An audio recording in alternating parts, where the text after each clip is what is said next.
Hiding my sexuality from everyone became exhausting. In the next few years, my athletic abilities regressed, my grades plummeted, and I was pretty far gone on the inside. I was abusing alcohol, abusing anything I could get my hands on, really. So that fall, it all started to spiral out of control. Although they expressed their support when I walked by them a few times, I couldn't face my parents. I couldn't face my brother. There was no way I was going to my friends. I was lost. I couldn't have an attraction to a man without feeling disgust, guilt, or self-hate immediately after. I didn't know how to stop that from happening, and I couldn't talk to anyone about it. The consecutive nights of drinking, smoking, and lack of sleep were catching up to me. And I got to a place I was pretty scary to be in. And one night I almost hurt myself. I had a bottle of whiskey and a bottle of pills on my bedroom desk. I sat down and started pouring drinks. I was writing a letter to my family to try to ease their guilt over me taking my own life. I was drunk and I was high.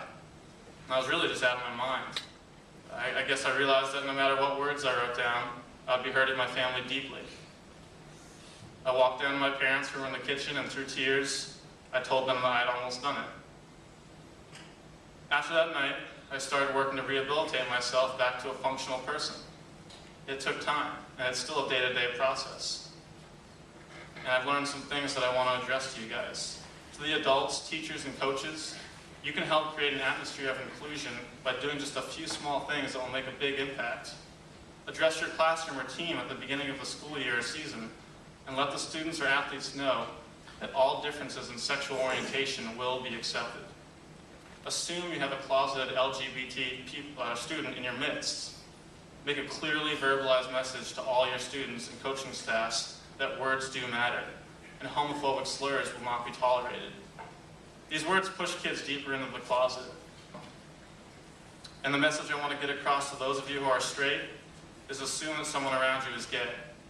After seeing how my friends were all accepting of me when I came out, I realized what a disconnect exists between what people say and what they mean. My friends, not all, but most, were pretty homophobic on the surface.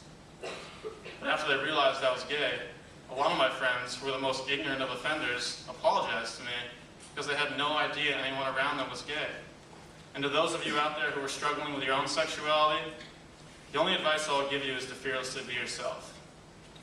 And looking back, I handled the situation very poorly. Rather than reach out for help, I chose to isolate myself. So if you're feeling overwhelmed or anxious, talk to someone about it. Talk to me about it. Talk to a teacher or a counselor about it.